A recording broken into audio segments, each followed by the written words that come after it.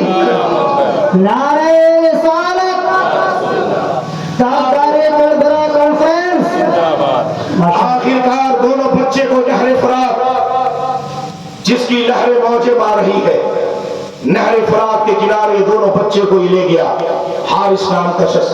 وہاں بھی بیوی اس کی دوڑتی ہوئی کہا خدا کے واسطے تو چھوڑو, تمہارے اوپر شیطان مسلط ہو گیا ہے, دنیا کی طاقت میں تمہیں خاندان اہل بیت کے ساتھ ایسا سلوک کیا, ہر جگہ تم ذلیل و رسوا ہوگے.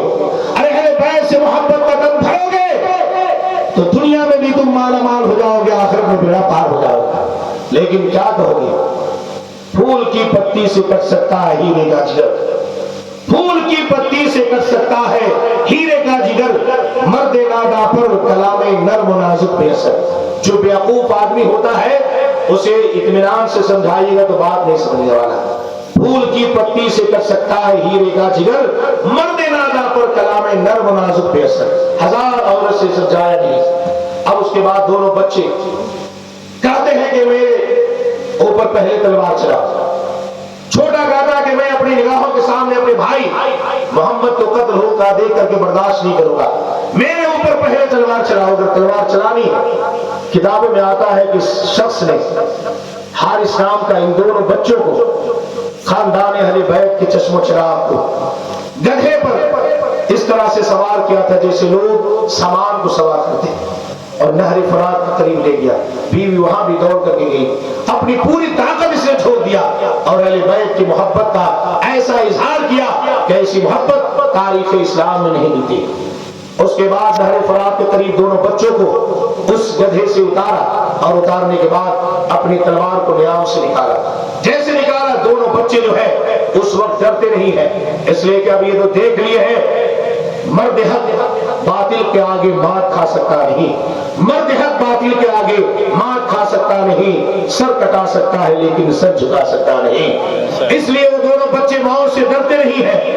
منت و سماجت بھی نہیں کہتے کہ خدا کے لیے مجھے چھوڑ دو, لیکن وہ کہتے ہیں چھوٹے بھائی کہ میرے اوپر پہلے تلوار چلاؤ, اس لیے کہ میں اپنی نگاہوں کے سامنے اپنے بھائی محمد کا قتل ہونا دیکھ کر کے برداشت نہ کر سکوں گا. بڑا کہتا نہیں میرے ہوتے ہوئے میرے بھائی ابراہیم پر پہلے تلوار مت چلاؤ, اس لیے کہ میں اپنی نگاہوں سے اپنے بھائی ابراہیم کو قتل ہوتا دیکھ کر کے برداشت نہ کروں گا. اب یہ شخص بڑا پریشان ہے, باہر محبت, یہ بچپنے میں محبت کا عالم یہ ہے کہ اسے موت سے ڈر نہیں ہے, تلوار سے ڈر نہیں ہے, موت سے خوف کھاتا نہیں, منت و سماجت بھی نہیں کرتا ہے. وہ منت و سماجت کیوں کرے؟ اس لیے کہ جس کے نانا جان حوض کوثر پر جام کوثر لے کر کے جس کا انتظار کر رہے ہو, جس کو نانا جان نے خواب میں دکھا دیا ہو, جس کے والد خواب میں آئے ہو, علی جس کے خواب میں آئے ہو, فاطمہ جس کی خواب میں آئے ہو, وہ اہل بیت کے چشم و چراغ نے سمجھ لیا تھا کہ کل مجھے موت آنے والی ہے, دنیا کی کوئی طاقت روک نہیں سکتی ہے. اس لیے ان لوگوں نے منت و سماجت نہ کیا, بلکہ کہا اے حارث اگر تمہیں تلوار چلانی ہے تو سب سے پہلے میرے اوپر تلوار چلاؤ تاکہ میں شہید ہو کر کے سب سے پہلے نانا جان کی بارگاہ میں جاؤں اور نانا جان کے ہاتھوں سے جام کوثر میں نوش کروں. دونوں بھائی ایک دوسرے سے پہلے شہید ہونے کی تمنا کرتے ہیں. ابھی حارث بڑا پریشان ہے کہ پہلے کس کے اوپر تلوار چلاؤ. چھوٹا کہتا میرے اوپر, بڑا کہتا میرے اوپر. آخرکار دونوں کو ایک ساتھ کر کے دونوں کے اوپر اس نے تلوار چلا دیا اور دونوں نے ایسے ایسی جام شہادت نوش کیا، اسلام کی تاریخ میں ایسی جام شہادت نوش کرنے کی مثال نہیں ملتی ہے۔ اسی کو شاعر کہتا ہے، پھول تو دو دن بہارے جاں فضا دکھلا گے، پھول تو دو دن بہارے جاں فضا دکھلا گے، حسرت ان کلیوں پر ہے جو بن کھلے مرجھا گئے، حسرت ان کلیوں پر ہے جو بن کھلے مرجھا گئے۔ یہ دونوں بچے تھے، بن کھلے مرجھا گئے تھے، لیکن یاد رکھے کہ اسلام کی تاریخ میں امام مسلم کی قربانی اور ان کے شہزادوں کی قربانی آج بھی یاد ہے، کل بھی دنیا یاد رکھے گی اور صبح قیامت تک یاد رکھے گی۔ اس لیے تاریخ کربلا سے، واقعات کربلا سے ہمیں پیغام ملتا ہے کہ امام حسین کے جانثاروں نے، ان کے خاندان والوں نے ایسی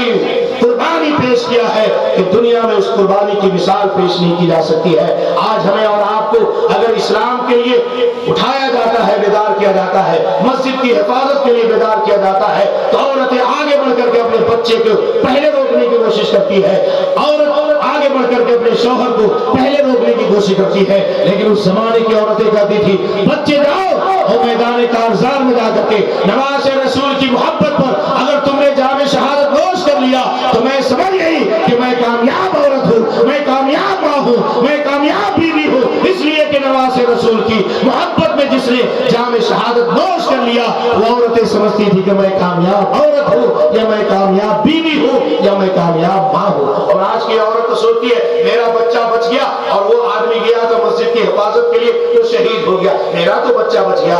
یاد رکھو، وہ شہید ہوا تو کیسے شہید ہوا؟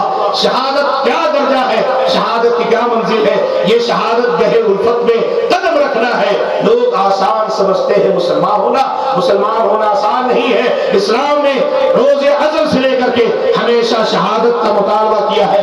شہادت پیش کرتے رہیں گے، اسلام کی بلندی ہوتی رہے گی، اسلام کا پرچم بلند و بالا ہوتا رہے گا، آپ کو بھی سرخرو ملے گی، آپ کے خاندان والوں کو بھی سرخرو ملے گی۔ اللہ سے دعا ہے کہ اللہ تعالیٰ اپنے حبیب سرور دو جہاں کے صدقہ و طفیل ہمیں اور آپ کو نواز رسول سے، جانثاران حسین سے، خاندان اہل بیت سے سچی اور پکی محبت رکھنے کی توفیق رفیق عطا فرمائے، اور حسین اور انصاران حسین، آوان حسین یعنی حسین سے جو مدیر، حسین کے جو مددگار تھے، جو ان سے محبت کرنے والے تھے، ان سے بھی ہمیں اور آپ کو سچی محبت کرنے کی توفیق رفیق عطا فرمائے۔ تاجدار کربلا کانفرنس زندہ باد، مسلمانان گملہ پائندہ باد۔ اللہ تعالی ہمارے اور آپ کی حاضری کو قبول فرمائے۔ انشاءاللہ آئندہ کل خاندان اہل بیت کے چشم و چراغ کی قربانی پیش کی جائے گی، اور اسلام کی تاریخ میں ایسی قربانی بھی نظر نہیں آتی ہے جس میں کہ بھتیجے کی قربانی پیش کی گئی ہے، بھائی کی قربانی پیش کی گئی ہے، اور بیٹی کی قربانی پیش کی گئی ہے۔ انشاءاللہ تبارک و تعالی بارگاہ مجاہد ملت کا خادم آئندہ کل ان آقاؤں کی قربانی آپ کے سامنے پیش کرنے کی کوشش کرے گا۔ اللہ سے دعا ہے کہ اللہ تعالی ہمیں اور آپ کو حق بات بولنے کی توفیق رفیق عطا فرمائے، اور آپ سبوں کو حق بات سن کر کے اس پر عمل کرنے کی توفیق رفیق عطا فرمائے۔ آمین وآخر دعوانا الحمدللہ رب العالمین۔ السلام علیکم ورحمۃ اللہ وبرکاتہ۔